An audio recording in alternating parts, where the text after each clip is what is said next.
তো আমরা শাফাতের আলোচনা ছিলাম। বিসমিল্লাহির রহমানির রহিম, নাহমাদুহু ওয়া নুসাল্লি আলা রাসূলিল কারীম, আম্মা বাদ।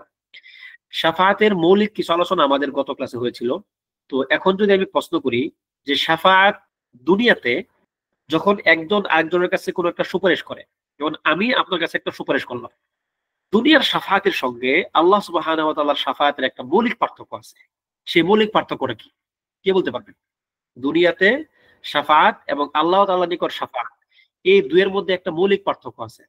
জি, এখন আপনাদের মাইক বন্ধ আছে, আপনারা যারা বলতে চান লিখে দিতে পারেন। রিদা এবং ইভিন, এগুলো তো একটা পার্থক্য আছেই, আমরা সেটা ধরে নিছি যে এগুলো লাগবে না দুনিয়াতে, এটা ঠিক। দুনিয়াতে কারো সন্তুষ্টি লাগে না এবং অনুমতি ছাড়াও শাফাত করা যায়, ঠিক আছে, একটা পার্থক্য এটা। আরেকটা বড় পার্থক্য আছে, আল্লাহ সুবহানাহু ওয়া তাআলার নিকট শাফাত এবং বান্দার নিকট শাফাতের একটা বড় পার্থক্য আছে। কি জানেন আপনারা সেটা? শাফাত ভাই হাত তুলেছেন, আপনি হাসান, শাফাত ভাই কিন্তু ঠিকই বলে দিয়েছেন, মাশাআল্লাহ। তাহলে আপনি শাফাত হিসাবে আপনার শাফাতের মাসালাগুলো ভালো জানেন, মাশাআল্লাহ। এর অন্যতম একটা বড় পার্থক্য হচ্ছে দুনিয়ার শাফাত মানুষের সিদ্ধান্তকে পরিবর্তন করে। আমি সিদ্ধান্ত নিয়েছি অমুক ব্যক্তিকে শাস্তি দিব, আপনি আমার খুব কাছের মানুষ, আমাকে এসে আপনি সুপারিশ করলেন যে ভাই তাকে আপনি শাস্তি দিয়েন না। আমি আমার পুরাতন সিদ্ধান্ত থেকে সরে এসে তাকে আমি শাস্তি থেকে মাফ করে দিব। কিন্তু আল্লাহ তাআলার ক্ষেত্রে ব্যাপারটা এমন নয়। শাফাআত আল্লাহ তাআলার সিদ্ধান্ত বা তার যে কাদা, এই কাদা বা কাদারের কোনো পরিবর্তন আনে না। তাহলে এখন প্রশ্ন, তাহলে শাফাআত তাহলে কেন? শাফাআতের ব্যাপারটা তাহলে কেন? দ্বিতীয় প্রশ্ন, একটা হচ্ছে স্থায়ী, একটা অস্থায়ী। না, এটাও না, এটাও না। তাহলে যদি শাফাআত আল্লাহ তাআলার সিদ্ধান্তকে পরিবর্তন না করে, আল্লাহ তাআলার সিদ্ধান্ত যাই ছিল তাই থাকে, তাহলে শাফাআতের প্রয়োজনীয়তা কি? অলরেডি মাশাআল্লাহ দুইজন লিখছেন। এটা হচ্ছে যিনি শাফাআত করবেন তার জন্য একটা সম্মান।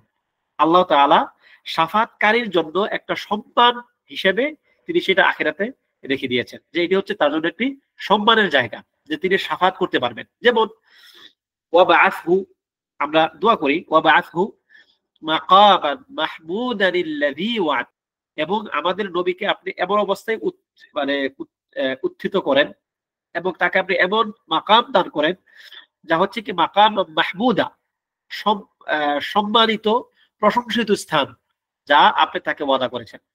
তো শাফাত হচ্ছে প্রত্যেক শাফে, যিনি শাফাত করবেন তার জন্য একটি মর্যাদার জন্য বা তার প্রতি দয়া থেকে আল্লাহ সুবহানাহু ওয়া তাআলা শাফাতের অনুমতি দিবেন।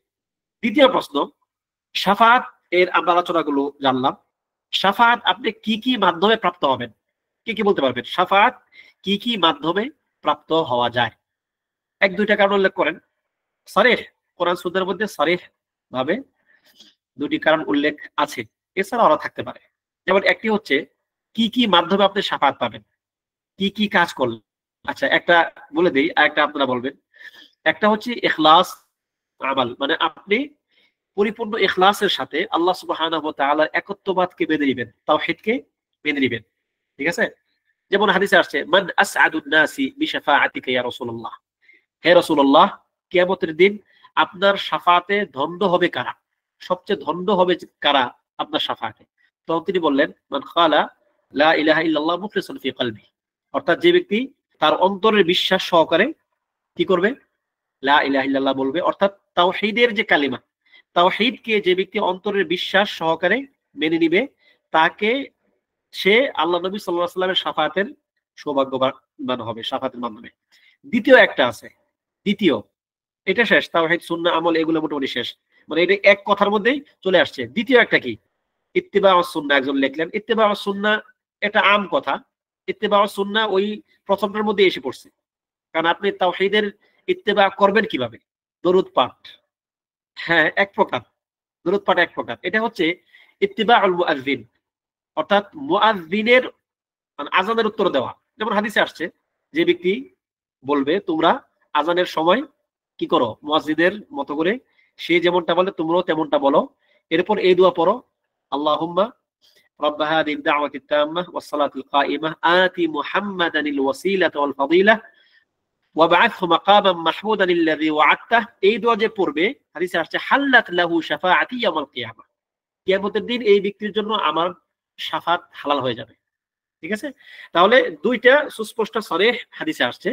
একটা হচ্ছে ইত্তিবাউল মুআজ্জিন, মুআজ্জিনের অনুসরণ করা, তার কথা, তার মানে আযানের সময় তার কথার জবাব দেওয়া। আরেকটা হচ্ছে কি, তার ইখলাস সহকারে তাওহীদে বিশ্বাস করা। তাহলে এই দুইটা ব্যাপার আশা করি ক্লিয়ার যে কিসের মাধ্যমে আমরা পাবো। এখন নবী সাল্লাল্লাহু আলাইহি সাল্লাম যে আমাদের জন্য শাফায়াত করবেন, উম্মতের জন্য শাফায়াত করবেন, সকল মানুষের জন্য শাফায়াত করবেন, শাফায়াত কিন্তু একটা দোয়া, তাই কিনা? শাফায়াত মানে কি? আপনার পক্ষ হয়ে উনি একটা কাজ করবেন।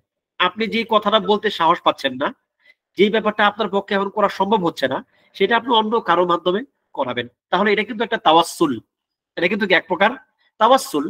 মানে হচ্ছে আহ কি বলে, মাধ্যম বা মধ্যম ধরা, একটা মাধ্যম ধরা। এই তাওয়াসসুলের ব্যাপারে হয়তো আসলে আমাদের সামনে আলোচনা আসবে, তবে এখানে একটু হালকা আলোচনা করে দেই। তাওয়াসসুল দুই প্রকার, কে কে জানেন? তাওয়াসসুল দুই প্রকার। মাধ্যম, আল্লাহ তাআলার নিকট মাধ্যম ধরার ক্ষেত্রে তাওয়াসসুল দুই প্রকার, মূলত তিন প্রকার, দুই প্রকার বললেও চলে। ঠিক আছে? একটা হচ্ছে হাসান শরীয়ত সম্মত, একটা হচ্ছে তাওয়াসসুল মাসমুহ, যেই তাওয়াসসুল জায়েজ, আল্লাহ সুবহানাহু ওয়া তাআলা যেটাকে জায়েজ করেছেন।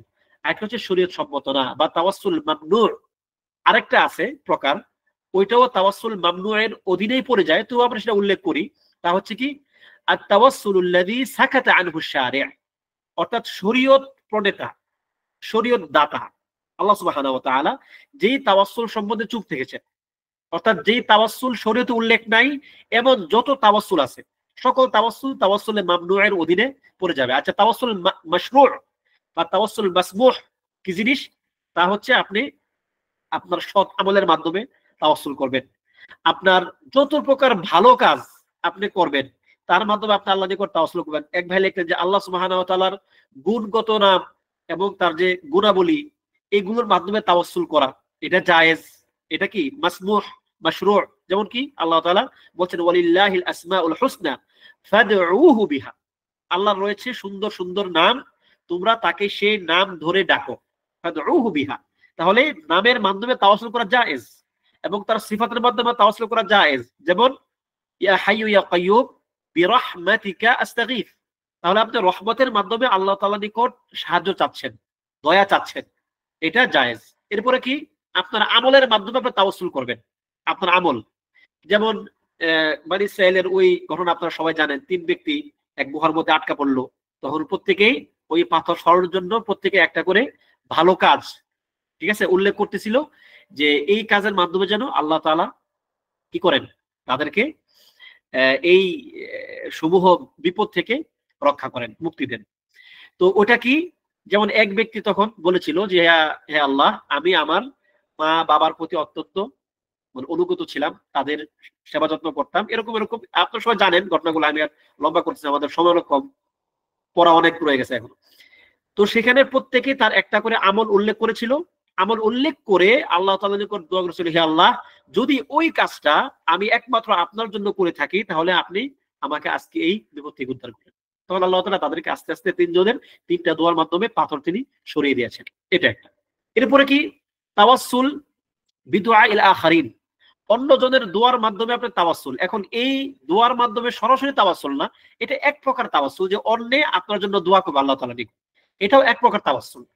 তবে এটাকে একমাত্র মাধ্যম মনে করা উচিত না, যে আপনি শুধুমাত্র মানুষের দোয়ার উপরেই বেঁচে আছেন, এটা সমস্যা। যেমন মানে আমাদের সমাজে একটা কালচার আছে, জিজ্ঞেস হলো যে ভাই কেমন আছেন, বা আঙ্কেল কি অবস্থা, কেমন আছেন, বাবা যেমন দোয়া করছো, মানে কি আমি তোমার দোয়ার উপরে আছি এখন, না, ব্যাপারটা এমন না। তবে এক মুমিন বান্দা আরেক মুমিন বান্দার জন্য দোয়া করবে, এটা একজনে একজনের জন্য আপনার এক প্রকার তাওয়াসসুল হয়ে যায়।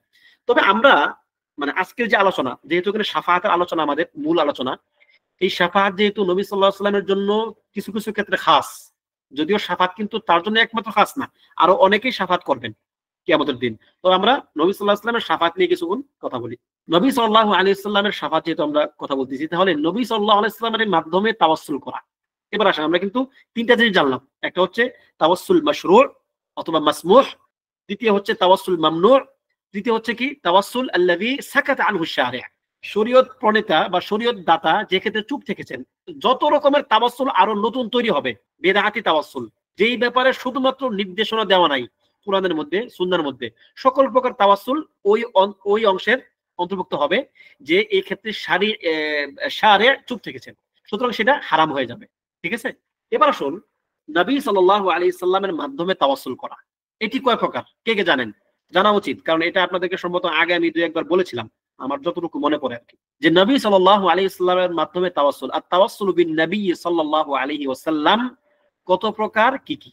এক্ষেত্রে একটি কায়দা আছে, যারা আগে বলেছিলেন কিনা আমার মনে নেই, তাহলে এখন হতে পারে বলছি, আপনাদের খেয়াল নাই, আপনারা এখন একটু নোট করে নিতে পারেন। এটা তাওয়াসসুল, নবী সাল্লাল্লাহু আলাইহি সাল্লামের মাধ্যমে তাওয়াসসুল তিন প্রকার তাওয়াসসুল হতে পারে, যা নবী সাল্লাল্লাহু আলাইহি সাল্লামের মাধ্যমে তাওয়াসসুল করা।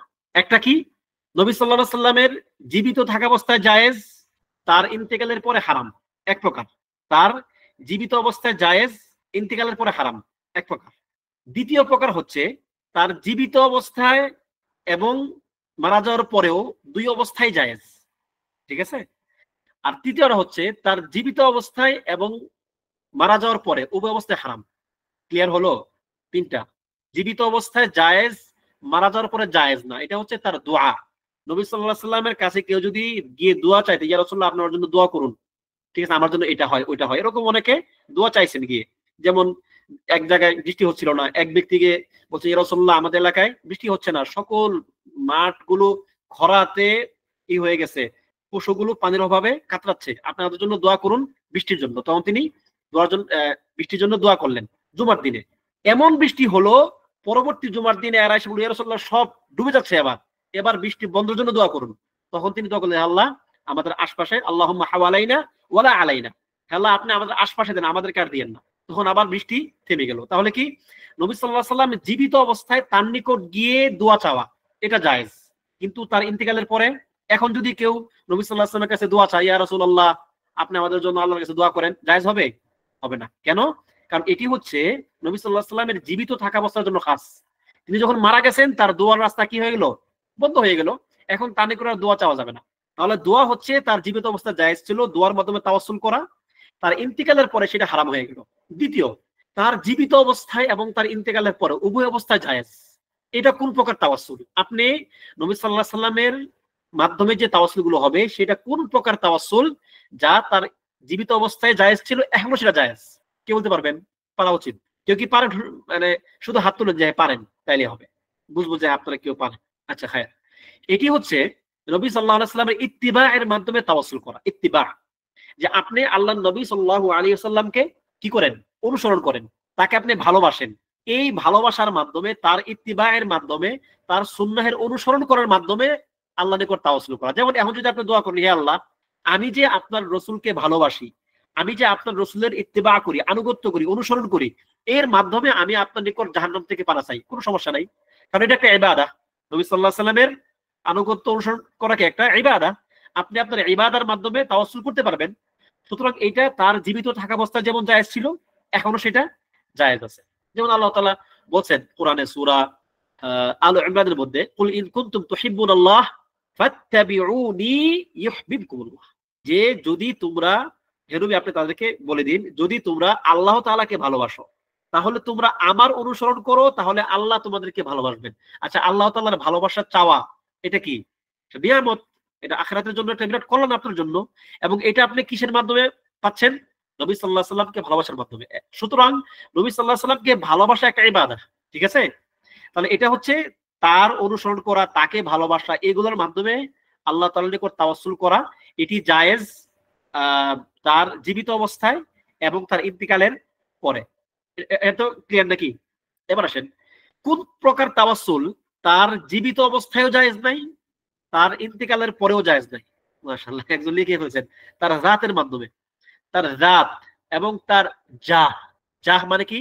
তার তার যে নিজস্ব সত্তা। যেমন নবী সাল্লাল্লাহু আলাইহি ওয়াসাল্লাম একজন মানুষ। আমি যদি আল্লাহর নিকট বলি যে হে আল্লাহ, আপনি নবী সাল্লাল্লাহু আলাইহি সাল্লামের সত্তার দোহাই দিচ্ছি আপনাকে, আমি নবী সাল্লাল্লাহু আলাইহি সাল্লামের সত্তার দোহাই দিচ্ছি, আপনি আমাকে তার নবী সাল্লাল্লাহু আলাইহি সাল্লামের সত্তার মাধ্যমে আপনি আমাকে হেফাজত করেন। এটা হারাম, এটা শিরক হয়ে যাবে। এটা কি? শিরক হয়ে যাবে। কেননা নবী সাল্লাল্লাহু আলাইহি সাল্লামের সত্তা, তার যে নিজের তার নিজের অস্তিত্ব, এই অস্তিত্ব, তার সত্তা, এটা কোনো বিশেষ মানুষের জন্য বিশেষ কোনো ভূমিকা রাখে না। এটা হচ্ছে আল্লাহ তাআলার সৃষ্টি, এটা কি আল্লাহ তাআলার সৃষ্টি, এর সঙ্গে আপনার ইবাদতের কোনো সম্পর্ক নাই। মূলত কিন্তু আপনি যে নবী সাল্লাল্লাহু আলাইহি সাল্লামের আনুগত্য অনুসরণ করার মাধ্যমে যে আপনি আল্লাহ তাআলার নিকট যে তাওয়াসসুল করেছেন, ওটা কিন্তু আপনি তার নিজের জন্য না, সেটা সেটা কারণ এটা হচ্ছে আপনার জন্য ইবাদত। সুতরাং যেহেতু নবী সাল্লাল্লাহু আলাইহি সাল্লামের নিজস্ব অস্তিত্ব, তার সত্তা আপনার ইবাদতের সঙ্গে কোনো সম্পর্ক নাই, সুতরাং আপনি তার সত্তার মাধ্যমে তাওয়াসসুল করতে পারবেন না, যেটা এখন অনেক বিদআতীরা করে। করে কিনা আপনাকে কেউ জানেন? বর্তমানে কি এমন কেউ আছে যারা নবী সাল্লাল্লাহু আলাইহি সাল্লামের জাতের মাধ্যমে, তার জাহের মাধ্যমে তাওয়াসসুল করে? জানেন কি আপনারা? এমন কেউ আছে কিনা? শুনেছি, এগুলো যে শুনেছি না, অবশ্যই আছে, বাস্তবে আছে। আপনি দেখেন যারা নিজেদেরকে মানে আহলুস সুন্নাহ দাবি করে, এরকম অনেকেই আছে যারা নবী সাল্লাল্লাহু আলাইহি সাল্লামের জাহের মাধ্যমে, তার জাতের মাধ্যমে তাওয়াসসুল করে। সুতরাং এই ব্যাপারটা তার জীবিত থাকা অবস্থায় জায়েজ ছিল না, তার ইন্তেকালের পরেও জায়েজ নাই। ঠিক আছে? তবে কিছু কিছু ঘটনা পাওয়া যায়, যেমন ধরুন নবী সাল্লাল্লাহু আলাইহি সাল্লামের থুতু অনেকে নিয়ে গায়ে মাখতেন, মেখেছেন। মাখতেন বললে আবার ব্যাপারটা একটা রেগুলার কাজ মনে হবে না, মাখতেন ব্যাপারটা এমন না, মেখেছেন। নবী সাল্লাল্লাহু আলাইহি সাল্লামের থুতু নিয়ে কেউ কেউ গায়ে মেখেছেন। এটা কি এক প্রকার তাওয়াসসুল? না, এটা তাওয়াসসুল না, এটা এক প্রকার তাবাররুক। ঠিক আছে? এই তাবাররুকটা এটা মানে মামদুহ না, কি এটা প্রশংসনীয় বা প্রশংসনীয় কোনো কাজ না। যদি সেটা প্রশংসনীয় কাজ হতো, দেখতেন আবু বকর করতেন, উমর করতেন, উসমান করতেন, আলী করতেন, আবু হুরায়রা করতেন, ইবনে উমর করতেন, ইবনে আব্বাস করতেন, যারা নবী সাল্লাল্লাহু আলাইহি ওয়াসাল্লাম সবসময় কাছাকাছি থাকতেন। এক ব্যক্তি করেছেন, এরকম বর্ণনাগুলো পাওয়া যায়। কারণ এটা সাহাবীদের মধ্যেও খুব বেশি বা স্বাভাবিক ব্যাপার ছিল না, কেউ করেছেন। নবী সাল্লাল্লাহু আলাইহি ওয়াসাল্লামের এই ব্যাপারগুলো কেউ কেউ করেছেন। সুতরাং এটা নবী সাল্লাল্লাহু আলাইহি ওয়াসাল্লামের জীবিত থাকা অবস্থায় এটাকে মাসমুহ বলা চলে, কিন্তু এটা মামদুহ না বা প্রশংসনীয় কোনো কাজ না। যদি প্রশংসনীয় কাজ হতো তাহলে যারা অগ্রগামী সাহাবী তারা অগ্রগামী থাকতেন। তাহলে এটা মোটামুটি ক্লিয়ার নাকি যে তাওয়াসসুল আমরা যেটা জানলাম এখন তিনটা প্রকার নবী সাল্লাল্লাহু আলাইহি ওয়াসাল্লামের মাধ্যমে তাওয়াসসুল করা। একটি হচ্ছে তার ইন্তিকালের আগে জায়েজ পরে নিষেধ, তার ইন্তিকালের আগেও জায়েজ পরেও জায়েজ, তার ইন্তিকালের আগেও জায়েজ না পরেও জায়েজ না। তো এই এই তাওয়াসসুল গুলো আশা করি আপনাদের মধ্যে ক্লিয়ার। তো এবার আমরা নতুন আলোচনায় যাই। আমি একটু স্ক্রিনটা শেয়ার করি। আজকে আলোচনা কতটুকু করতে পারবো জানি না, তবে চেষ্টা করি আর কি। এখানে দেখুন আজকের যে আলোচনা আমাদের, আমরা গত ক্লাসে আশ-শাফাআহ এটা ছিল, এই যে এই অংশটা আমাদের আলোচনা হয়েছে। আজকে হচ্ছে ওয়াল মিসাক আল্লাযী আখাযাহু আল্লাহু মিন বানি আদামা মিন আদামা ওয়া যুররিয়াতিহি হাক্কুন। ঠিক আছে? হাক্কুন। আল মিসাক কি জিনিস? মিসাক মানে হচ্ছে শপথ। আল্লাহ সুবহানাহু ওয়া তাআলা বানি আদম থেকে, মানে আদম এবং তার সন্তানদের থেকে যে শপথ নিয়েছেন বা ওয়াদা, হ্যাঁ আহসান, ওয়াদা নিয়েছেন, এই ওয়াদা হক। আমরা এই ওয়াদা হক বলে বিশ্বাস করি। দেখুন এই মিসাক কিন্তু প্রাচীন যতগুলো আকীদার সংকলন যদি আপনি দেখেন, সব জায়গায় পাবেন না, অল্প কিছু আকীদার সংকলনে মিসাক এই শব্দটি আনা হয়েছে।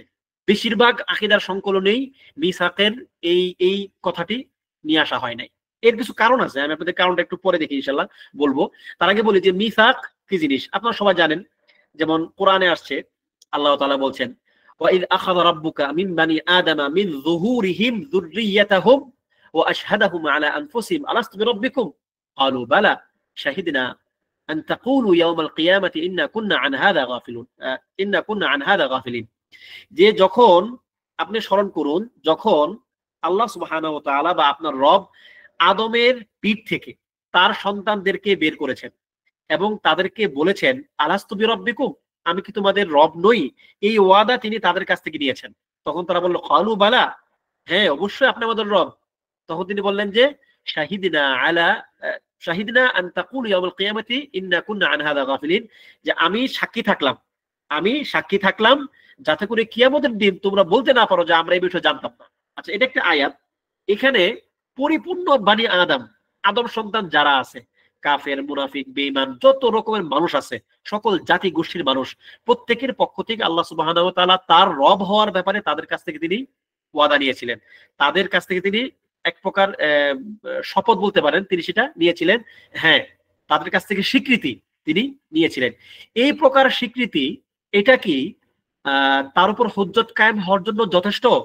আপনারা কি মনে করেন?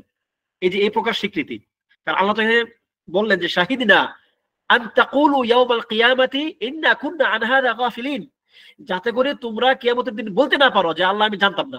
তার মানে এটা হুজ্জত কায়েম হয়ে গেল। কিন্তু আসলে কি এই আয়াত দ্বারা হুজ্জত কায়েম হয়? মাশাআল্লাহ, অনেকে বলেন যে না, হ্যাঁ আসলে হুজ্জত কায়েম হবে না। এর অনেক লম্বা চড়া ব্যাখ্যা আছে, আমি সেই ব্যাখ্যা যাব না এখন, আমাদের সময় খুবই কম।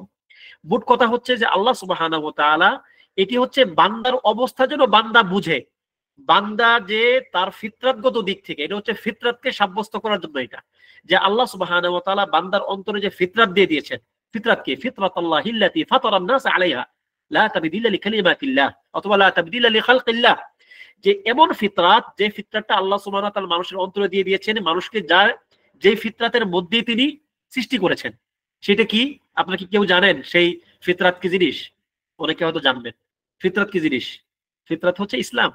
আল্লাহ সুবহানাহু ওয়া তাআলা মানুষের ফিতরাত বা চরিত্র, তার অভ্যাসগত ব্যাপার তিনি করে দিয়েছেন ইসলামকে। যেমন হাদিসে আসছে মা মিন মাউলুদিন ইল্লা ইউলাদু আলাল ফিতরাহ, মা মিন মাউলুদিন ইল্লা ইউলাদু আলাল ফিতরাহ, যে সকল মানুষ ফিতরাতের উপর জন্মগ্রহণ করে। এরপরে কি হয়? ফাআবাওয়াহু ইউহাউইদানিহি আও ইউনাসসিরানিহি আও ইউমাজ্জিসানিহি, এরপরে তার বাবা মা মানে তার সমাজ, তার পরিবার, তার আশপাশের মানুষগুলো হয় তাকে ইহুদি বানায়, হয় তাকে খ্রিস্টান বানায়, অথবা তাকে অগ্নিপূজক বানায়, এবং অন্য অন্য যত ধর্মীয় অবস্থান আছে তাকে ওইগুলোতে কনভার্ট করে। মূলত সে কি? মুসলিম। মা মিন মাউলুদিন ইল্লা ইউলাদু আলাল ফিতরাহ, এমন কোন মানুষ নাই যারা জন্মগ্রহণ করছে কিন্তু তারা ফিতরাতের উপর জন্মগ্রহণ করে, এমন কেউ নাই। প্রত্যেকেই ফিতরাতের উপর জন্মগ্রহণ করেছে। ঠিক আছে? তাহলে এই ফিতরাতটাকে সাব্যস্ত করার জন্য আল্লাহ সুবহানাহু ওয়া তাআলা এখানে বললেন, কেন এই ফিতরাতটা আমাদের? কেননা আমরা প্রত্যেকেই রূহের জগতে আল্লাহ তাআলার নিকট এই স্বীকৃতি দিয়ে এসেছি, হে আল্লাহ আপনি আমাদের রব। কিন্তু আল্লাহ সুবহানাহু ওয়া তাআলাকে ইবাদত করার জন্য, আল্লাহ তাআলার ইবাদত করার যে পুরস্কার এবং তার ইবাদত না করার যে শাস্তি, এই ব্যাপারটার জন্য কিন্তু এই ওয়াদা আল্লাহ তাআলা যথেষ্ট মনে করেননি। এজন্য তিনি বলেছেন ওয়ামা কুননা মুআযযিবিনা হাত্তা নাবআথা রাসূলা, যে আমি যতক্ষণ পর্যন্ত রসুল না পাঠাই ততক্ষণ আমি কোন কওমকে শাস্তি দিই না। এটা হচ্ছে আল্লাহ তাআলার একটা চিরন্তন একটা একটা একটা বাণী, একটা চিরন্তন নিয়ম, সুন্নাহ, সুন্নাহ কাউনিয়া, এটা যেই সুন্নাহর কখনোই ব্যতিক্রম হবে না। ঠিক আছে? এরপরে যেমন অন্য এক আয়াতে আসছে কি, রুসুলাম মুবাশশিরিনা ওয়া মুনযিরিনা লিআল্লা ইয়াকুনা লিন-নাসি আলাল্লাহি হুজ্জা। আল্লাহ সুবহানাহু ওয়া তাআলা রাসূলগণকে পাঠিয়েছেন, তিনি এর আগে 9 জন নবীর নাম উল্লেখ করেছেন সূরাতুন নিসার মধ্যে এটা। ঠিক আছে? সূরা নিসার শেষের দিকে আসছে একটা, যে 9 জন নবীর নাম উল্লেখ করে তিনি বলতেছেন যে এই রাসূলগণকে আমি পাঠিয়েছি কেন? রুসুলাম মুবাশশিরিনা ওয়া মুনযিরিন, তারা যেন জান্নাতের সুসংবাদ দেয় এবং জাহান্নাম থেকে মানুষকে সতর্ক করে। লিআল্লা ইয়াকুনা আলাল্লাহি হুজ্জাতুন বা'দার রাসূল, যাতে করে এই রাসূল পাঠানোর পরে মানুষের জন্য কোনো হুজ্জত না থাকে আল্লাহ তাআলার উপর। হে আল্লাহ আমি জানতাম না, এই জানতাম না বা আমি শুনি নাই, এই ব্যাপারটা যেন মানুষের অন্তরে না আসে, বা এই ব্যাপারটা যেন মানুষ সাব্যস্ত করতে না পারে কিয়ামতের দিন। ঠিক আছে? তার মানে এই আয়াতের মাধ্যমে যেটা হয় যে আল্লাহ সুবহানাহু ওয়া তাআলার রুবুবিয়্যাত এবং মানুষের ফিতরাত, এই ব্যাপারটাকে সাব্যস্ত করার জন্য হচ্ছে এই আয়াতটি। প্রকৃত অর্থে এই আয়াত কি মানুষের উপর হুজ্জত কায়েম হওয়ার জন্য আল্লাহ তাআলা যথেষ্ট মনে করেননি, এই জন্য তিনি রাসূল পাঠিয়েছেন। আচ্ছা, এই মিসাক, আমরা এখন যে যে আলোচনায় আছি, এই মিসাকটি হ্যাঁ দেখুন এখানে যে এই জন্য কিন্তু অধিকাংশ উলামায়ে কেরাম এই মিসাকের কথাটি আকীদার অধ্যায়ে নিয়ে আসেননি। ওই যে বললাম না যে অনেক গুটি কত আকীদার কিতাব আপনি এটা পাবেন, অধিকাংশ কিতাবেই পাবেন না। কেননা আসলে এটা বান্দার উপর যেই অর্থে আকীদা হওয়ার কথা, এটা আপনি বিশ্বাস করলেও তা, না করলেও তা, না করলে তা বলতে আপনি মানে অবিশ্বাস করতে পারবেন না, বাকি এই ব্যাপারটা আপনার জীবনে কোনো প্রভাব ফেলবে না। ঠিক আছে? মানে এটা আকীদার অংশ অনেকেই মনে করেন না। যাই হোক, এটা যেহেতু আল্লাহ তাআলা একটা স্বীকৃতি নিয়েছেন, এজন্য সেটা এখানে উল্লেখ করা হয়েছে। আচ্ছা, এই স্বীকৃতি আরো কারো কাছ থেকে আল্লাহ তাআলা নিয়েছেন? আপনি কি কেউ জানেন? মিসাক কোরআনে কি আল্লাহ তাআলা অন্য আরো কারো কাছ থেকে নিয়েছেন? একজন বলে যে জি, তিনি অনেকের কাছ থেকে নিয়েছেন। মাশাআল্লাহ। আহসান। একজন বলে যে নবী রাসূলগণের কাছ থেকে নিয়েছেন। যেমন কি দলিল কি? সূরাত আল ইমরানের মধ্যে আসছে ওয়াইদ আখাযা আল্লাহু মিসাকান নাবিয়্যিনা লামা আতাইতুকুম মিন কিতাবিন ওয়া হিকমাহ সুম্মা জাআকুম রাসূলুন মুসাদ্দিকুল লিমা মাআকুম লাতুমিনুন্না বিহি ওয়া লাতানসুরুন্নাহু। আমি নবীগণের সবার কাছ থেকে এই স্বীকৃতি নিয়েছি যে আমি তোমাদেরকে হক সহকারে পাঠাচ্ছি, পরবর্তীতে যদি তোমাদের বাণীকে সত্যায়ন করে এরকম কোন রসুল আসে আল্লাহ তাআলার পক্ষ থেকে, তোমরা তাকে কি করবে? সত্যায়ন করবে, তোমরা তার প্রতি ঈমান আনবে। অর্থাৎ নবী সাল্লাল্লাহু আলাইহি সাল্লাম জীবিত থাকা অবস্থায়, ধরেন ঈসা আলাইহিস সালাম থাকা অবস্থায় যদি নবী সাল্লাল্লাহু আলাইহি সাল্লাম আসতেন, তাহলে ঈসা আলাইহিস সালামের উপরে ফরজ ছিল নবী সাল্লাল্লাহু আলাইহি সাল্লামের প্রতি ঈমান আনা। কেন? কারণ তিনি পরে আসছেন এবং আল্লাহ তাআলা তার কাছ থেকে এই ওয়াদা নিয়েছিলেন যে যদি তোমাদের নিকট আমার এরপরে কোন রসুল আসে, তোমরা তাকে বিশ্বাস করবে বা তার প্রতি ঈমান আনবে এবং তাকে সাহায্য করবে। এরপরে যেমন একজন বললেন যে বনী ইসরায়েলের কাছ থেকে তিনি এই স্বীকৃতি দিয়েছেন, যেমন ওয়াইদ আখাযনা মিসাকা বনী ইসরাঈলা আল্লা তা'বুদু ইল্লাল্লাহ ওয়া বিল ওয়ালিদাইনি ইহসানা। বনী ইসরাইল থেকে আমি এই ওয়াদা নিয়েছিলাম যে তোমরা আল্লাহর ইবাদত করবে এবং পিতামাতার প্রতি সদ্ব্যবহার করবে। এরপর আসছে ওয়াইদ আখাযনা মিসাকাকুম, আল্লাহ তাআলা ইহুদিদেরকে বলতেছেন যে আমি তোমাদের কাছ থেকে ওয়াদা নিয়েছিলাম। কিসের ওয়াদা? মিসাকাকুম লা তাসফিকু দিমাআকুম, তোমাদের মধ্যে তোমরা পরস্পর রক্তপাত করবে না। এটা একটা তাদের জন্য একটা ওয়াদা ছিল। এরপরে এরকম আরো অনেকের কাছ থেকে আল্লাহ সুবহানাহু ওয়া তাআলা মিসাক দিয়েছেন। এই ব্যাপারে শরীয়ত আমাদের কি কি জানিয়েছে। মিসাকের আরো কোন আয়াত কি আছে আপনাদের জানা আছে? মিসাক এর আরো কোন আয়াত? অনেকগুলো আয়াতই আছে মিসাকের, আপনারা সেটা একটু দেখে নেবেন ইনশাআল্লাহ। এরপরে হচ্ছে ওয়াকাদ আলিম আল্লাহু তাআলা ফীমা লাম ইয়াজাল আদাদা মান ইয়াদখুলুল জান্নাহ ওয়া আদাদা মান ইয়াদখুলিন নার জুমলাতান ওয়াহিদাতান ফালা ইউজাদু ফি যালিকাল আদাদি ওয়ালা ইউনকাস মিন। এবার আমরা কদরের মাসআলায় কিন্তু আস্তে আস্তে করে ঢুকে গেলাম। কদরের মাসআলা কিন্তু এটা যদিও পরিপূর্ণ কদর না, কদর এরপরের সম্ভবত আসবে, এরপর আলোচনা আসবে। এখানে এর অর্থ হচ্ছে আল্লাহ সুবহানাহু ওয়া তাআলা তিনি যে আজালের জ্ঞানী, তিনি যে অনন্তকাল থেকে তিনি জ্ঞানী, সকল বিষয়ের জ্ঞান তার আছে, ঠিক আছে? এই জ্ঞানের মাধ্যমে তিনি জানেন জান্নাতে প্রবেশকারীর সংখ্যা এবং তিনি জানেন জাহান্নামে প্রবেশকারীর সংখ্যা। এই সংখ্যা বেশিও হবে না, কমও হবে না। আল্লাহ তাআলা যদি জান্নাতের এবং জাহান্নামীদের প্রবেশকারীদের সংখ্যা জানেন, যা বেশি হবে না কমও হবে না, তাহলে আমাদেরকে সৃষ্টি করার দরকার কি? মানে আমাদেরকে আমলের তাকলিফ দেওয়ার দরকার কি? আল্লাহ তাআলা যদি সবই জানেন তাহলে তিনি আমাদেরকে কেন তাকলিফ দিবেন? তাকলিফ মানে কিন্তু কষ্ট দেওয়া না, তাকলিফ মানে হচ্ছে দায়িত্ব দেওয়া, কোনো কিছু করার জন্য দায়িত্ব দেওয়া, ঠিক আছে? যদি আল্লাহ সুবহানাহু ওয়া তাআলা মানুষদেরকে এরকম ভাবে তাদেরকে ফিল্ডে না নামায়া যদি তিনি জান্নাত জাহান্নাম দিয়ে দিতেন, ওই যে আবার সে হুজ্জত কায়েম হইতো না। সেখানে মানুষ বলতো যে আল্লাহ আপনি আমাকে সুযোগই দেন নাই। যদিও মানুষের এই কথা বলার অধিকার নাই, কিন্তু আল্লাহ তাআলা ইকরামান ফাদলান মানুষের প্রতি অনুগ্রহ করে তিনি তাদেরকে কাজ করার সুযোগ দিয়েছেন। যদি আল্লাহ তাআলা চাইতেন যে তিনি কাউকে কাজের কোনো সুযোগ কোনো কিছু দেওয়া লাগবে না, তিনি জানেন যে কে ভালো করবে কে মন্দ করবে, বাস সবগুলোকে জাহান্নামে দিয়ে দাও বা জান্নাতে দিয়ে দাও। না, তিনি সেটা করলে তিনি তিনি করতে পারতেন, তিনি এর অধিকার রাখেন, তিনি কি এর অধিকার রাখেন। কিন্তু যেন আমাদের অন্তর যেন প্রশান্ত থাকে, আমি যেন জান্নাতে গেলেও বুঝি যে আমি একটা কিছু করে আসছি বা আমি আল্লাহ তাআলার নিয়ম নীতি যতটা সম্ভব মেনে আসছি। আর জাহান্নামে গেলেও যেন সে বুঝে যে কি আমাকে আল্লাহ তাআলা জাহান্নামে জুলুম করে দেন নাই, অন্যায় করে দেন নাই। যদিও সে মনে করলেও তাতে আল্লাহ তাআলা কোনো কিছু যায় আসে না। যদি হাজারো কোটি কোটি মানুষ, বিলিয়ন ট্রিলিয়ন মানুষ যদি মনে করে যে মানুষ তাদের উপর জুলুম করেছে, আল্লাহর রাজ্যে আল্লাহ তাআলার যে বিরাট ক্ষমতা, সেখানে কি কোনো কিছু কমবে? কমবে না। যদি হাজার কোটি মানুষ, ট্রিলিয়ন ট্রিলিয়ন মানুষ যদি বিশ্বাস করে আল্লাহ তাআলা খুব বেশি ইনসাফকারী, তিনি অনেক দয়াকারী, তার দয়া কি বাড়বে? বাড়বে না। সুতরাং তার বাড়তি কমতি কোনো ফাংশন না, যাতে করে মানুষের অন্তরের জন্য প্রশান্তি থাকে, ঠিক আছে? আচ্ছা, এবার আসেন যে আল্লাহ সুবহানাহু ওয়া তাআলা তিনি জানেন সংখ্যা, জান্নাতের সংখ্যা, জান্নাতীদের সংখ্যা এবং জাহান্নামীদের সংখ্যা। এখানে আল্লাহ তাআলার যে ইলম, জানার যে সিফা, এই সিফাত এখানে সাব্যস্ত করা হয়েছে। আপনারা যেমনটা জানেন, জানা বা ইলম একটা মাসআলার অংশ। কে বলতে পারবেন এটা কোন মাসআলার অংশ? ইলম কোন মাসআলার অংশ? জানা উচিত, পারা উচিত। আহসান, তাকদীর, কদর। তাকদীর বা কদরের এই যে মাসআলা, এই মাসআলার অংশ হচ্ছে ইলম। কেন? কেন কদরের যে কদর এর যে চারটি স্তর, আমরা ইনশাআল্লাহ সেই চারটি স্তর আজকে হয়তো আলোচনা করতে পারবো না, আমরা নেক্সট ক্লাসে ইনশাআল্লাহ আলোচনা করব। সেই চারটি স্তরের প্রথমটা হচ্ছে ইলম। প্রথমটা কি? ইলম, যে আল্লাহ সুবহানাহু ওয়া তাআলা জানেন। ইলম হচ্ছে আল্লাহ সুবহানাহু ওয়া তাআলার এমন একটা গুণ, যে গুণটা এমনকি বিদআতীরা, এমনকি মুতাজিলারাও ইলমকে স্বীকৃতি দিয়েছে। যখন জাহমিয়ারা এই স্বীকৃতি দেয় নাই, জাহমিয়া ছিল আপনার মুতাজিলাদের চেয়েও আগে, জাহমিয়ারা বলছে আল্লাহ তাআলার কোনো সিফাতই নাই, আল্লাহ তাআলা একজন সত্তা, তার অস্তিত্বই তার সিফাত, মাআযাল্লাহ। যে জায়গায় মুতাজিলা বললো যে না না কিছু কিছু ব্যাপার আছে, যেমন ইলম, এই ইলমের সিফাত তারা অস্বীকার করতে পারে না। কেন? কারণ তারা দেখছে যে আমরা যে আকল খাটাই যে আমরা আল্লাহ তাআলার সিফাত গুলোকে বোঝার চেষ্টা করি, এই আকল খাটাইলে আকলেই ধরতেছে এটা যে ইলম ছাড়া তিনি সৃষ্টি করবেন কিভাবে, কারণ তার সৃষ্টিকে তো অস্বীকার করা যাচ্ছে না, তাই কিনা? তো যে ব্যক্তি দুঃখিত, যে সত্তা সৃষ্টি করেন, এই সত্তার ইলম না থাকলে তিনি সৃষ্টি করবেন কিভাবে? সৃষ্টির জন্য ইলম আগে দরকার, তাই কিনা?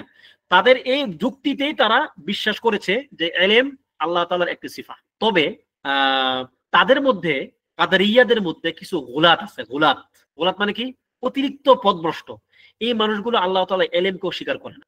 এই জন্যই আপনার উলামায়ে কেরামের মধ্যে কেউ কেউ বলতেন যে নাযিরুল কাদারিয়া, নাযিরু আল কাদারিয়া, যারা কাদারিয়া আছে তোমরা তাদের সঙ্গে, জি যাদের সালাতের ওয়াক্ত হয়ে গেছে তারা বিদায় নেন, যারা কাদারিয়া আছে তোমরা তাদের সঙ্গে মুনাজারা করো। কিসের ব্যাপারে? কি দিয়ে মুনাজারা করো? ইলম দিয়ে, ইলম, আল্লাহ তাআলার ইলম দিয়ে। যদি ফাইন আকাররু, যদি তারা ইলমকে স্বীকার করে নেয়, ফাখুসিমু, তাহলে তারা মুনাজারা হেরে যাবে।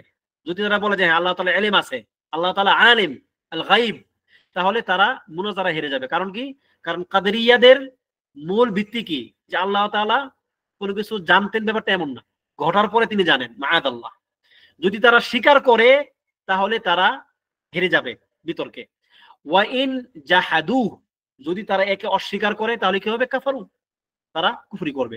সুতরাং ইলম হচ্ছে আল্লাহ তাআলার এমন একটা গুণ, যে গুণটাকে অস্বীকার করলে কাফের হয়ে যায় মানুষ, একদম ডাইরেক্ট কাফের। আল্লাহ তাআলার ইলমের গুণ যে ব্যক্তি অস্বীকার করবে সে কি? কাফের হয়ে যাবে। কেননা কোরআনে অনেক জায়গাতে আল্লাহ তাআলা তার এই ইলমের ব্যাপারে তিনি বলেছেন, যেমন ইন্নাল্লাহা কানা বিকুল্লি শাইইন আলিমা, আল্লাহ তাআলা সকল বিষয়ে, কুল্লি শাই মানে কি? কুল্লি শাই, সকল বিষয়ে তিনি আলিম, তিনি জ্ঞানী। দেখেন এখানে কানা এর অর্থ কি? কানা মানে কি তিনি আগে জ্ঞানী ছিলেন? না, ব্যাপারটা এমন না। ইন্নাল্লাহা কানা বিকুল্লি শাইইন আলিমা মানে হচ্ছে একদম আজাল থেকেই বা অনাদিকাল পর্যন্ত তিনি সকল বিষয়ের জ্ঞানী থাকবেন। এরকম এই শব্দের বা এই অর্থের অনেক আয়াত কোরআনে পাবেন, যেমন ওয়াকানাল্লাহু বিকুল্লি শাইইন আলিমা, তারপর হচ্ছে ওয়াসি'তা রব্বানা ওয়াসি'তা কুল্লা শাইইন রাহমাতান ওয়া ইলমা, হে আল্লাহ আপনি সকল কিছুকে আপনার দয়া এবং ইলমের মাধ্যমে পরিবেষ্টন করে আছেন। তো এরকম অনেক আছে আর কি, আয়াত আছে যে আয়াতের মধ্যে আল্লাহ তাআলার ইলমের ব্যাপারটি সাব্যস্ত করা হয়েছে। যেমনটা আপনাদেরকে একটু আগে বললাম যে ইলম হচ্ছে কদরের মাসআলার একটা আলোচনা, এবং কদরের প্রথম গুণ, দুঃখিত, কদরের প্রথম মার্তাবা, প্রথম স্তর। বাকি স্তরগুলো কি কি কে বলতে পারবেন? কেউ জানেন বাকি স্তরগুলো কি কি?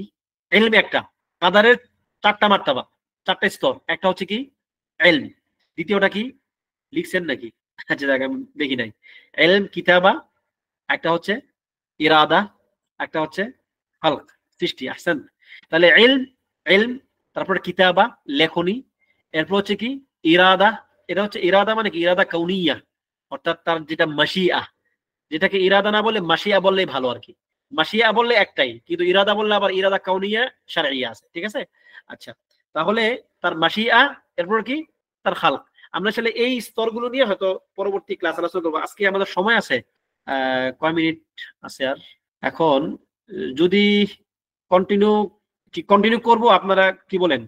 মানে আজকে যে তথ্য কি একটু বেশি হয়ে গেল কিনা? যদি বলেন যে না নিতে পারবেন তাহলে আলোচনা করবো ইনশাল্লাহ, অন্যথায় শেষ করে দেবো আর কি। দেখেন এরপরে তাহলে আলোচনা করি ইনশাল্লাহ। এরপরে আসছে আবু আব্দুল্লাহ হাত তুলেছেন, ভাই আমি তো আপনাদের মাইক গুলো অফ করে রাখছি, কিছু বলবেন কি? এখনই কিছু বলার দরকার নাকি? আচ্ছা আর 10 মিনিট নিতে পারবে ভাই? আচ্ছা এখনই কিছু বলা দরকার নাকি ক্লাসের পরে বলবেন? ক্লাসের শেষে প্রশ্ন উত্তর সময় আর কি। একটু কমেন্টে লিখলে ভালো হবে ইনশাআল্লাহ। হ্যাঁ, একটু ক্লাসটা একটানে শেষ করে ফেলি। আচ্ছা এরপরে হচ্ছে ওয়াকাযালিকা আফআলাহুম ফীমা আলিমা মিনহুম আইয়াফআলুহু।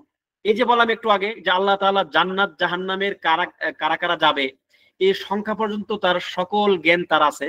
আচ্ছা এই জ্ঞান থাকার পাশাপাশি তিনি এটাও জানেন ওয়াকাযালিকা আফআলাহুম, তিনি তাদের কর্মগুলোও জানেন। ফীমা আলিমা মিনহুম আইয়াফআলুহু, তারা ভবিষ্যতে কোন কাজটা করবে তারা তিনি সেটা জানেন। মাশিয়া আমনা খাস, মাশিয়া একটাই, মাশিয়ার কোনো প্রকার ভেদ নাই। মাশিয়া মানে হচ্ছে ইরাদা কাউনিয়া, ঠিক আছে? তবে এখানে মাসি আম, যেটা আপনার ইয়েতে কি বলে মারাতিবুল কদরে যেটা, সেটা হচ্ছে মাসি আম্মা, ঠিক আছে। তবে মাসি আদি একটা জিনিসকেই বোঝানো হয় আর কি। যেমন ইরাদার যেমন দুইটা অংশ, কিন্তু মাসি আর এরকম একাধিক অংশ নেই। ক্লিয়ার হলো সাফায়েত ভাই?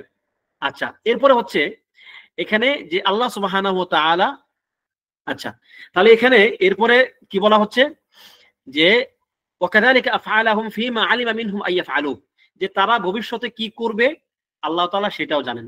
আচ্ছা, মানুষের কর্ম, মানুষের কর্ম এটা কি, এটা কি মানুষের তৈরি নাকি কি, মানে এই মাসালাটা কি আসলে আপনারা কি কেউ জানেন? মানুষের কর্ম নাকি সৃষ্টি, এটা আবার কেমন হয়? মানুষের কর্ম আবার সৃষ্টি হয় কেমনে? আচ্ছা আচ্ছা আহসান। আল্লাহ তাআলা বলছেন ওয়াল্লাহু খালাকাকুম ওয়া মা তা'মালুন, আল্লাহ তাআলা তোমাদেরকে সৃষ্টি করেছেন এবং তোমরা যে কর্মগুলো করো তিনি সেই কর্মগুলোকেও সৃষ্টি করেছেন। তার মানে মানুষ যদি শিরিক করে ওইটা আল্লাহ তাআলারই সৃষ্টি, ওইটাকে আল্লাহ তাআলার সৃষ্টি, কিন্তু এটা তার ইরাদা কাউনিয়ার প্রেক্ষিতে সৃষ্টি, অর্থাৎ মাশিয়ার প্রেক্ষিতে সৃষ্টি, ইরাদা শারঈয়ার প্রেক্ষিতে না। কথাটা একটু বোঝার চেষ্টা করেন। মানুষের কর্ম আল্লাহ তাআলা সৃষ্টি করেছেন, মানুষ যে শিরিক করবে এটা আল্লাহ তাআলার সৃষ্টি, মানুষ জিনা করবে এটা আল্লাহ তাআলার সৃষ্টি, মানুষ আরো জঘন্য কাজ করবে, মানুষ প্রাণ হত্যা করবে, মানুষ এতিমের হক ভক্ষণ করবে, এগুলো কি প্রত্যেকটা কাজ আল্লাহ তাআলার সৃষ্টি। কিন্তু এটা কোন প্রেক্ষাপটে সৃষ্টি? কারণ আল্লাহ তাআলা সকল কিছুকেই সৃষ্টি করেছেন। শিরিক নামক যে একটা কাজ, এই কাজটা আল্লাহ তাআলা সৃষ্টি করেছেন তার ইরাদা কাউনিয়ার মাধ্যমে, যে তিনি চেয়েছেন সৃষ্টি করতে, তাকে ওই সময় কেউ বাধা দিতে পারবে না। কিন্তু ইরাদা শারঈয়া হিসেবে তিনি চান নাই যে এই কাজটা কেউ করুক, তিনি এই কাজটার প্রতি অসন্তুষ্ট, তিনি চান না। ইরাদা শারঈয়া হচ্ছে তিনি যেটাকে শুধু পছন্দ করবেন, ইরাদা শারঈয়া খেয়াল করুন, যেই প্রকার ইরাদা তিনি শুধু মাত্র পছন্দ করবেন, ভালোবাসবেন, সন্তুষ্ট থাকবেন এইগুলা, যেমন তুমি সালাত পড়ো, ঈমান আনো, সিয়াম পালন করো, মন্দ কাজ করিও না, ভালো কাজ করো, ইত্যাদি যত প্রকার নির্দেশগুলো আছে আল্লাহ তাআলা, এগুলো হচ্ছে আল্লাহ তাআলার ইরাদা শারঈয়া, এটাকে তিনি ভালোবাসেন, পছন্দ করেন। কিন্তু ইরাদা কাউনিয়া অথবা মাশিয়া এটা সর্বক্ষেত্রে আল্লাহ তাআলার পছন্দনীয় হওয়া লাগবে, শর্ত না। যেমন শিরিক সৃষ্টি করা, তিনি কি শিরিক কি সৃষ্টি করছেন এজন্য যে শিরিক তিনি পছন্দ করেন? না, তিনি শিরিককে অপছন্দ করেন, শিরিক তার নিকট সবচেয়ে অপছন্দনীয় কাজ, তবুও তিনি এটাকে ইরাদা কাউনিয়ার বলে তিনি সেটাকে সৃষ্টি করেছেন। কেন? যাতে করে তিনি মানুষদেরকে পরীক্ষা করতে পারেন যে কে এই কাজগুলো করে। তিনি এই কাজটা সৃষ্টি করার পরে তিনি মানুষকে নিষেধ করে দিয়েছেন যে এই কাজ তোমরা করবে না। যেমন আল্লাহ তাআলা গাছ সৃষ্টি করেছেন, গাছের মধ্যে ফল দিয়েছেন, এবং তারপর আদমকে বলছেন কি এই গাছের দিকে যাবে না। তাহলে নিষিদ্ধ জিনিসটা সৃষ্টি করার মানে এই না যে ওইটা আল্লাহ তাআলা পছন্দ করতে হবে। ওয়ালা ইয়ারদা লিইবাদিহিল কুফর, আল্লাহ তাআলা বান্দার জন্য কুফর পছন্দ করেন না, কিন্তু তিনি কুফরকে আবার সৃষ্টিও করেছেন। কথা ক্লিয়ার হলো আশা করি? এটা যে বান্দার সমস্ত কর্মই সৃষ্টি, কিন্তু সমস্ত কর্মই আল্লাহ তাআলা ইরাদা শারঈয়ার ভিত্তিতে সৃষ্ট নয়, বরং ইরাদা কাউনিয়ার ভিত্তিতে সৃষ্ট। তাহলে এখানে যে মাসালাটা যে আল্লাহ তাআলা বান্দার কর্ম সে যা করবে ভবিষ্যতে তিনি সেটাও জানেন। এরপর হচ্ছে ওয়াকুল্লু মুয়াসসারুল লিমা খুলিকা লাহ, সুবহানাল্লাহ, একটি গুরুত্বপূর্ণ মাসআলা এটি। যদি এই মাসআলা নিয়ে আলোচনা করি তাহলে আজকের ক্লাস মানে আরো 1 ঘন্টা লাগবে।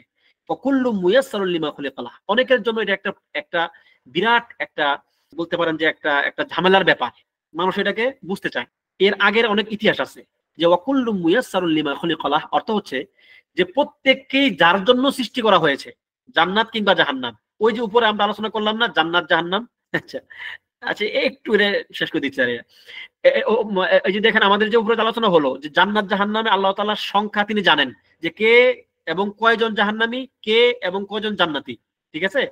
আচ্ছা, এরপর তিনি এখানে বলতেছেন যে প্রত্যেককেই ওই যে যার জন্য সৃষ্টি করা জান্নাত এবং জাহান্নাম, যার জন্য যাকে সৃষ্টি করা হয়েছে, যাকে জান্নাতের জন্য সৃষ্টি করা হয়েছে, যাকে জাহান্নামের জন্য সৃষ্টি করা হয়েছে, তাকে তিনি জান্নাত কিংবা জাহান্নামের পথ সহজ করে দিবেন। যাকে জান্নাতের জন্য সৃষ্টি করা হয়েছে তাকে জান্নাতের পথ সহজ করে দিবেন, যাকে জাহান্নামের জন্য সৃষ্টি করা হয়েছে তাকে জাহান্নামের পথ সহজ করে দিবেন। মাআদাল্লাহ, আল্লাহ তাআলা আমাদের জন্য জান্নাতের পথ সহজ করে দেন। এই আলোচনাটা এখন শুরু করলে আর শেষ করা যাবে না। তো ইনশাআল্লাহ আমরা আগামী ক্লাসে একটা এবং এরপর যেটা আছে ওয়াল আমালু বিল খাওয়াতিম, এটাও খুব মানে গুরুত্বপূর্ণ মাসআলা এটা। এরপরে ওয়াস সাঈদ মান সাঈদা বিকাদাইল্লাহ ওয়াশ শাকিয়্যু মান শাকা বিকাদাইল্লাহ, এটা ইনশাআল্লাহ আমরা পরবর্তী ক্লাসে আলোচনা করব বিইজনিল্লাহ। আল্লাহ তাআলা আমাদেরকে তৌফিক দান করুন। সেই পর্যন্ত প্রত্যেকের জন্যই পরিপূর্ণ ঈমান এবং সৎ আমল আল্লাহ তাআলার নিকট কামনা করে আজকের আলোচনার আনুষ্ঠানিক ইতি এখানে টানছি। এরপরে যদি কারো কোনো প্রশ্ন থাকে তাহলে করতে পারেন বিইজনিল্লাহ।